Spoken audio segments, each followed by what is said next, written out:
Pessoal, vou fazer uma última tentativa, tá? Mandei uma mensagem para Pamela. Eu vou tentar responder algumas coisas. Parece que quando eu coloco ela, ele tá travando. Vamos ver se é isto. Eu vou tentar responder alguns pontos. E aí, eu faço o quê? Se quando eu finalizar algumas coisas que eu tenho para pontuar, eu chamo a Pamela para a Pamela fazer umas pontuações que ela tem bem importantes, bem interessantes. Se não for possível, que se for isso que está travando, a gente vai ver rapidinho, tá?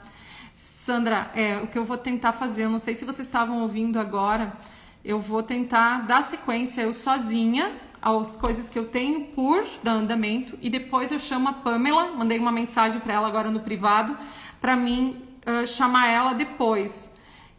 Eu tô percebendo, Josi, que parece que quando eu tento colocar a Pamela acontece isso. Então deixa eu tentar dar andamento nas linhas de raciocínio que eu tava fazendo aí sozinha e depois eu chamo a Pamela para ela compartilhar algumas coisas e se não der hoje por causa do tempo, tá?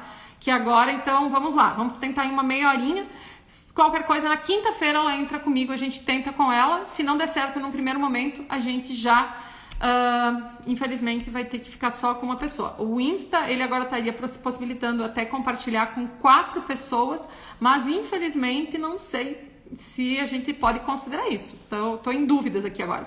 Então, gente, rapidinho, só chamem os colegas aí que estavam participando. Vamos ver se a gente consegue aí trazer o povo de volta, porque eu sei que já saiu, entrou, saiu, e as pessoas, de repente, agora já estão envolvidas com outras coisas. Mas o que eu tenho aqui para trazer para Sandra, eu vou, sim, tá esclarecendo. E as coisas que eu havia mencionado, com pontuações da Guia, bem interessantes, e da Tereza também, na quinta-feira, eu pontuo essas coisas de forma direcionada para vocês, tá? Então, nas postagens que eu faço, gente, deixem lá perguntas, coisas que vocês tenham por trazer e a gente vai esclarecendo. Vou procurando na medida do possível, vou procurando assim, gradualmente e respondendo a tudo a todos, para não deixar ninguém aí sem resposta. A Joyce também me dizendo, engata primeiro. Tô indo então.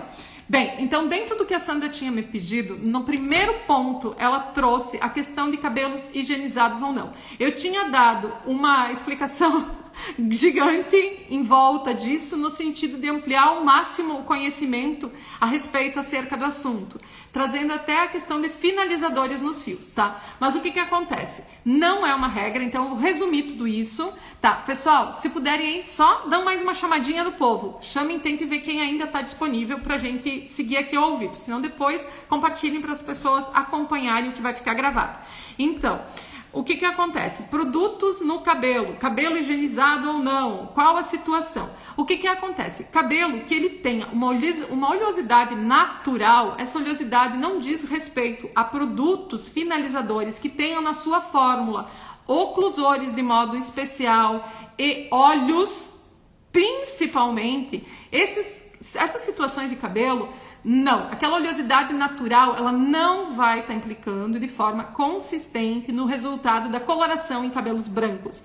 Por quê? Porque a gente vai estar trabalhando a coloração oxidativa, a nossa coloração de uso, em meio alcalino e oxidativo. 2 meios que em reação química, eles vão conseguir, da forma adequada, metodologicamente preparada essa coloração, entregar efetivamente o processo da cor no cabelo branco. Então, resumindo um pouco de tudo aquilo que eu tinha explicado, coloração de cabelo branco, para ela acontecer de forma efetiva, ela precisa ter uma metodologia adequada, específica, que diz respeito à questão primordial a ser avaliada. Étnica e morfologicamente, qual é a origem, estrutura desse fio. Não é só étnico que tem que ser avaliado, a gente tem ali um fator morfológico, que esses fatores morfológicos, eles derivam do quê? Eles derivam da miscigenação pelo qual hoje a gente tem todas as pessoas envolvidas. Existe uma mescla de raças e essa mescla de raça, ela não deixa numa situação apenas, a pessoa tem pele morena, negra, vamos colocar nessa forma, e nessa pele morena, negra, eu vou considerar ela uma negra e vou trabalhar a metodologia pelo negro. Só o negroide. Pois é, só que ela tem essa pele negra, mas ela não tem aquele cabelo mais espiralado que diz respeito ao negroide. Por que isso?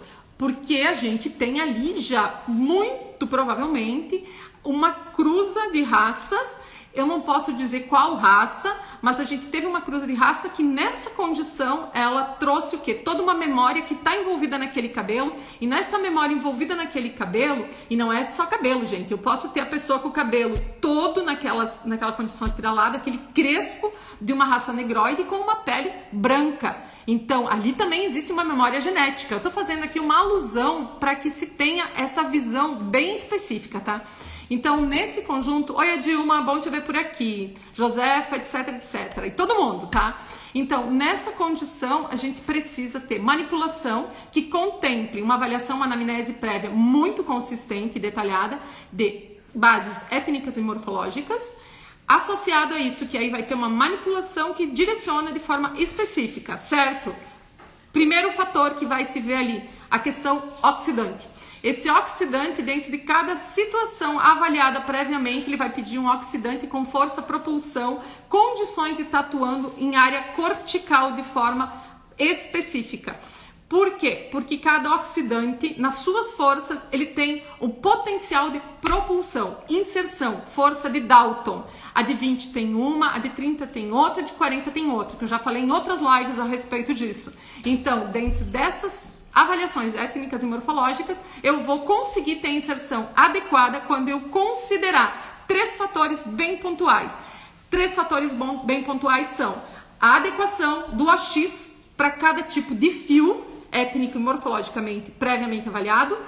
Dentro dessa outra premissa, a gente tem aí associado o tempo de pausa, que o tempo de pausa precisa ser expandido, e essa situação étnico-morfológico que se somou e deu o resultado efetivo com expansão de tempo, potencial oxidante, e nesse conjunto todo aí eu vou ter a possibilidade de entregar os corantes alojados, anexados em estruturas corticais, que são as proteicas, não só melânicas, mas melânicas e queratínicas, porque os corantes eles se associam às 2 proteínas lá internas. Aí o que acontece? Lavando não vai gerar a transparência. A transparência acontece quando eles não foram alojados no local exato, correto, e nisso ficou o quê? Externamente apenas o depósito entre cutículas ou superficialmente no córtex, que vai gerar a tal da transparência indesejada.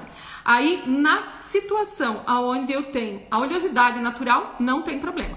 Produtos de finalização também, assim, a princípio não teria esse problema. Porém, se o fio tiver ali um uso muito concentrado de alguns itens de modo especial, quando se fala em alguns itens que são degradantes ao fio em produtos finalizadores, óleo está uma situação meio louca, todo mundo usando o óleo porque se falou que óleo é maravilhoso. O óleo é muito bom, ele tem permeação, ele tem efetividade, ele tem reação e resultado quando em resposta cutânea, pele, ela tem toda uma circulação, ela tem uma resposta diferente do que a gente tem no nosso fio, no nosso cabelo. O nosso cabelo, depois de queratinizado, ele não tem ali todo o aporte fisiológico que a pele ela tem. Ele não tem aquela resposta de vida, é uma estrutura queratinizada, amorfa, morta, vamos colocar dessa forma. Recebe situações em termos de tratamento, nutrientes, procedimentos? Recebe, mas aí tem que ver o que recebe e como recebe.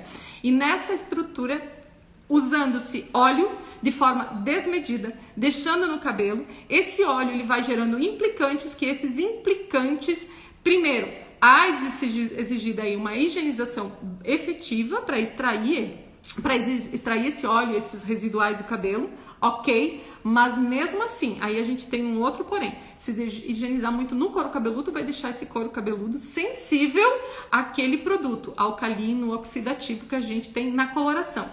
Por outro lado, ainda tem um outro detalhe, se foi usado produtos com óleo ou óleo sistematicamente, direto, com uma constância muito grande, o que vai estar acontecendo? Ali já se gerou um envolvimento nesse fio que uma lavagem não vai resolver. E nesse implicante também a coloração ela vai ter a sua implicância no resultado final. Então, lavar ou não lavar o cabelo? Precisa ser avaliado o que existe no contexto todo prévio do cabelo no dia a dia manutenção. Se tiver ali um concentrado muito intenso de produto, que esse produto de finalização, esse finalizador, ele tem na sua fórmula os olhos e tem ali oclusores, lavar, higienizar, porém nada excessivamente, de modo concentrado em couro cabeludo, de modo especial, para não deixar esse couro cabeludo sensível exposto. Entendido, pessoal? Ok? Me façam aí, estão conseguindo ouvir, acompanhar? Como é que tá a transmissão? Por favor. Tô vendo que tá aqui parado, observações, eu não sei se travou ou não travou. Alguém pode me dar um sinal aí, por favor, gente? Vejam se entenderam. Obrigada para quem entrou, saiu, voltou, tá aqui. Gratidão de todo o coração. E eu quero saber se tá fazendo sentido isso para vocês. Sandra, me diz aí se fez sentido essa explicação. Entendido, Sandra? Ótimo. Então, só para me esclarecer, essas perguntas que agora eu tô respondendo... Oi, Cléo, tudo bom? São perguntas da Sandra, que é uma aluna do meu curso. Meu curso que envolve cabelos brancos, e nesse curso ela me trouxe algumas coisas por esclarecimento adicional que eu preferi trazer aqui a público para compartilhar, que pode ser a dúvida de outros. E então, perguntas na quinta-feira, vou estar fazendo uma outra live às 7 horas, perguntas que a colega Tereza e da Guia deixaram lá, bem importantes, bem interessantes, às 7 da noite, nessa live eu vou estar trazendo também. Em toda semana, na segunda, aí a segunda a gente vai avaliar o melhor horário, se a gente consegue alguma outra possibilidade de horário que fique melhor. E na quinta-feira, toda segunda uma live, e na quinta às 7 da noite. Olá para quem tá chegando, a Sandra me disse que tá ok, espero que para todos tenha ficado claro, o Ania também tá dizendo que ok. Então, mais um detalhe, que a Sandra trouxe também. Como eu consigo saber se a coloração tem potencial químico de neutralização? Ela colocou que ela não entendeu muito bem essa parte. Por quê? Porque existe toda uma explicação, um vídeo abordando isso dentro lá também, um módulo bem pontual nesse sentido. Então eu vou dar aqui, ela disse que não entendeu bem, ela entendeu, mas ela quer entender melhor. Então eu vou dar aqui uma pincelada do que e como se chega a isso. O que acontece? As colorações, elas são feitas por corantes, estruturas que vão se revelar em corantes, e essas colorações, elas vão ter dentro da fórmula química que o químico criou na fábrica, esse produto coloração que a gente usa sistematicamente nos nossos espaços, eles vão ter ali uma conjugação desses corantes. Eu vou falar direto em corantes para ficar mais fácil o entendimento. Vai haver uma conjugação de corantes, que esses corantes, na sua resposta estrutural química, vão propiciar no resultado final de entrega de cor para nossa cliente tons neutralizados de fundo de clareamento quando for um grisalho ou quando for um cabelo naturalmente melânico, sem a presença do branco. Aqui eu estou falando de cabelo independente de ser grisalho, de ter branco presente ou não, tá? Então, essas colorações, o que acontece? Essa coloração com a possibilidade de neutralização na sua base, elas derivam do quê? De uma formulação feita pelo químico dentro dessa estrutura química já com corantes apropriados visando a entrega do resultado. Esse resultado é o quê?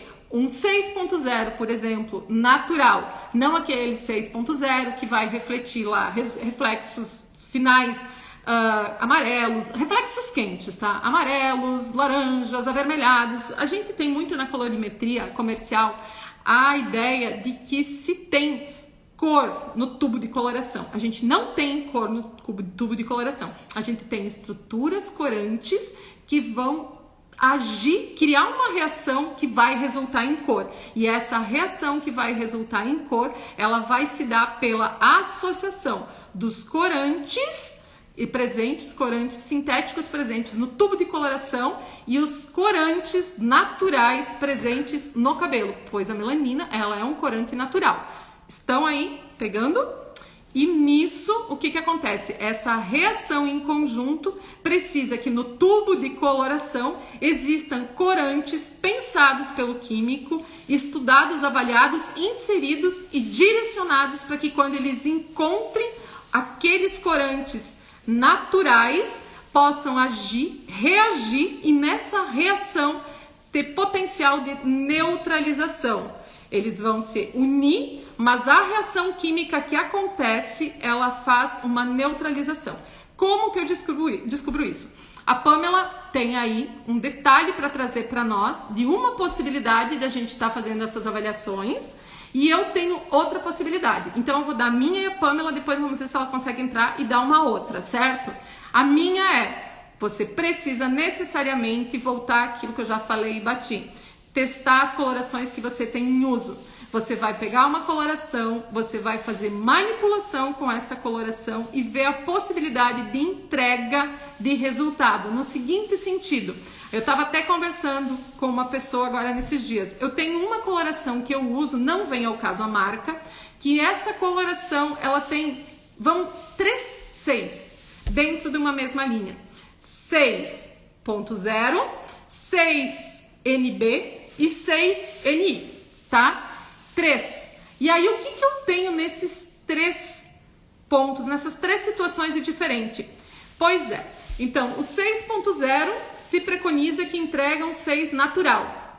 Essa coloração, ela me entrega no 6.0 um resultado ainda um tanto quanto quente.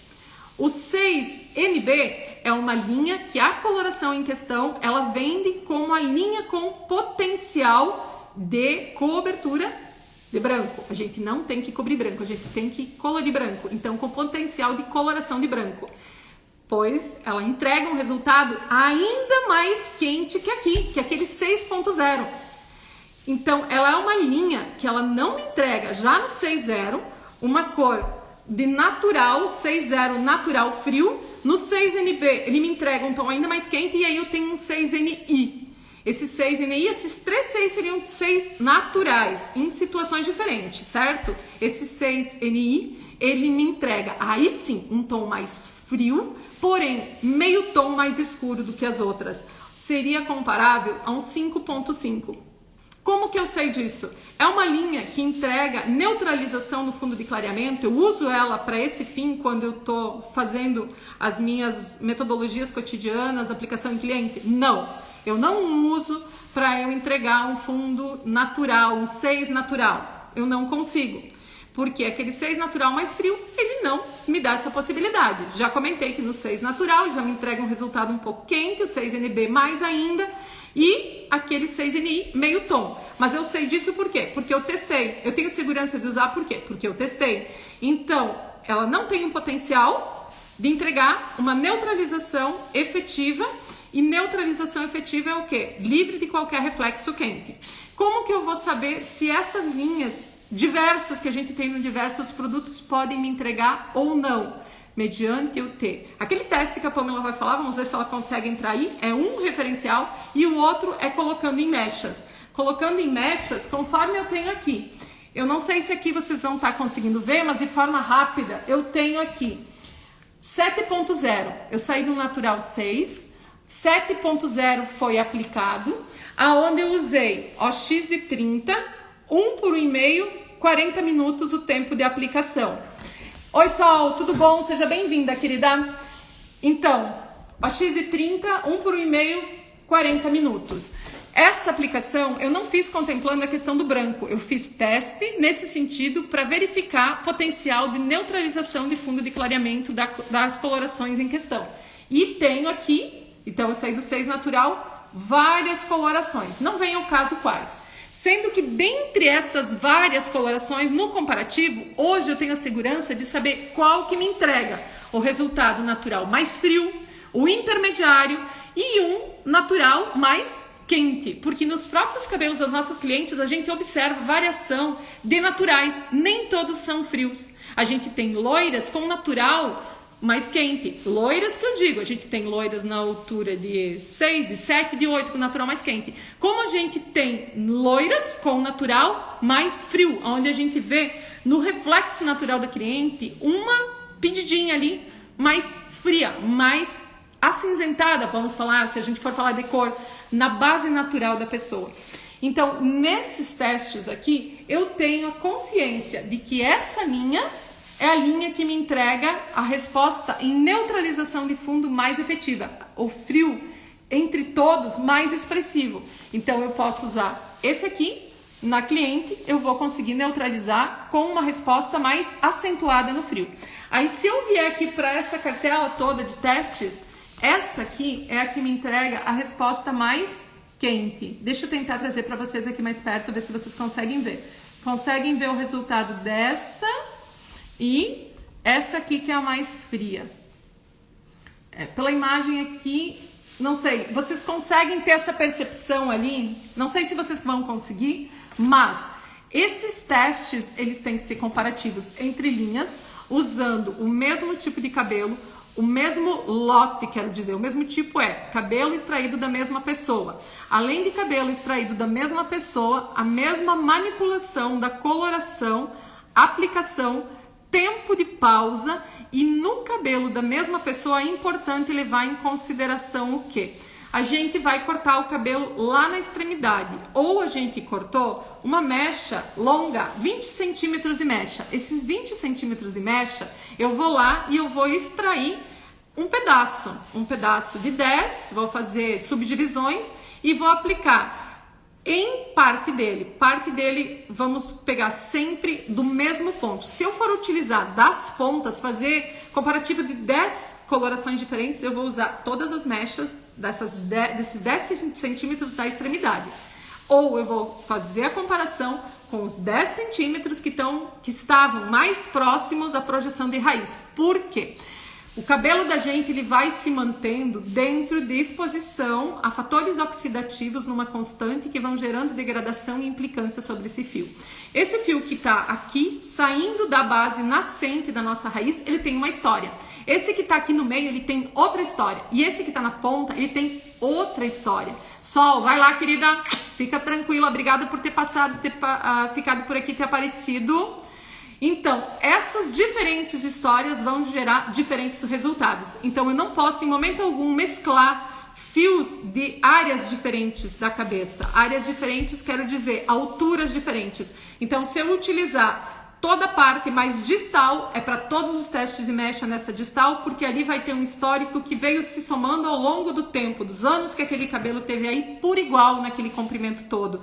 E se eu pegar da parte mediana, também, então tudo por seções. E nesse todo por seções é que eu vou ter um parâmetro exato, associado a manipulação por igual, tempo de pausa por igual, aplicação dentro de uma situação onde eu vou fazer mechinha por mechinha, vou marcar o tempo e vou lavando elas dentro de uma situação que se feche exatamente todos os parâmetros do tempo de pausa ali certinhos. Medidas, tudo 100% igual, me dá uma margem de teste efetivo, assim, significativo, que realmente te dá segurança. Caso contrário, não é algo que vá te possibilitar. Então, essa é uma forma de se ter essa perspectiva de bases, não só bases, cores, colorações que têm potencial de neutralização. Sugiro sempre começar o teste por uma base, né, para ver isso. Oi, Lu, boa noite, tudo bom, querida? Seja bem-vinda. E aí tem um outro testezinho que a gente já vai tentar chamar a Pamela, ver se a Pamela pode trazer aqui para nós. E aqui a última questão que eu vou abordar antes de nós chamarmos a Pamela, para a Pamela complementar aqui, tá, gente? Ficou entendida essa parte que eu trouxe até então, que eu trouxe aqui para vocês? Por favor, me tragam alguma observação a respeito, eu agradeço. Obrigada por quem está ainda acompanhando aqui. Feliz por quem está chegando, seja muito bem-vindo. Muito agradecida pela presença de vocês, tá? A Sandra me trouxe uma outra questão. Para cabelos coloridos, vale o cálculo cromométrico? Não, Sandra. Cálculo cromométrico, que a gente viu lá, detalhes a respeito, processos de uso de cálculo cromométrico quando envolve a questão de coloração de cabelos grisalhos. Não.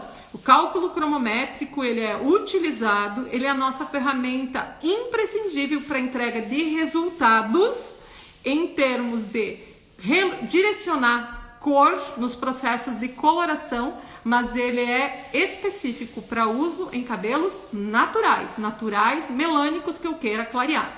Cabelos que têm coloração prévia, a única forma de proceder clareamento nele é mediante processos onde a gente faça uma limpeza dessa cor cosmética. Então, o cálculo cromométrico, Ele é algo assim que todo cabeleireiro precisaria ter clareza absoluta dele. Você teve acesso a ele e ele tem que também estar claro na mente. Ele é direcionado para uso de forma específica para cabelos naturais, melânicos, quando se visa processo de clareamento. Clareamento se dá por, a gente ouviu, por uma vida na nossa área, que a coloração era responsável pelo clareamento, que é o X de 20 abre tantos tons, a de 30 abre tantos tons, e a de 40 tantos adicional, e não é o AX o responsável pelo clareamento.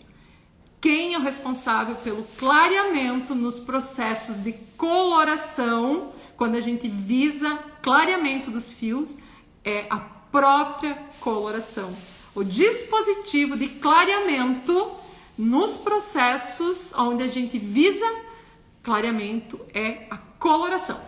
Então eu deixo aqui essas 3 questões que a Sandra trouxe para nós, dentro de dúvidas pontuais, ainda algumas coisas que ela tinha. Espero que tenha contribuído com vocês todos, que as outras pessoas que vão acompanhar a live depois possam contribuir também. Na quinta-feira, às 7 horas, então, vou estar trazendo as questões da amiga da Guia e amiga Tereza, aí que são pontos muito importantes, bem interessantes. E por favor, compartilhem, convidem outras pessoas, compartilhem a live, essa que eu vou deixar gravada, e eu vou tentar chamar agora a Pamela, com medo que caia tudo aqui de novo. Pamela, eu vou te colocar, se eu perceber que começar a travar, eu já vou sair para procurar estar salvando o conteúdo. Ok, querida? Entendido, pessoal? Vamos lá, vamos tentar chamar a Sandra. A Sandra, a Pamela, gente, só um pouquinho. Pamela, cadê você? Vamos lá. A Pamela consiga entrar e que não haja nenhuma situação onde aconteça. Pamela, vamos lá. Vamos ver se agora vai dar certo. Vamos lá. Pamela, qualquer coisa, se eu ver que começar a travar, eu vou tentar salvar rapidinho, tá? Porque as outras foi se perdendo. Pamela, fala um pouco mais aí, então. Você acompanhou que eu trouxe dos testes e agora fala das tuas experiências com os testes, faz favor para o pessoal para complementar. Oi, Andréa. Tá travando, Rê. Pamela? Começando a travar, tá travando. Pamela. Tá começando a salvar, travar. querida. Pamela? Ixi, travou já. Pois é, Pamela, eu tô com medo que perca. Travou? Pamela, vou salvar. Gente, beijo. Tchau. Vou tentar salvar. Fiquem com Deus. Muito obrigada pela questão de acompanhar. Nos vemos na quinta. Pamela tá travando muito. Beijão, beijão.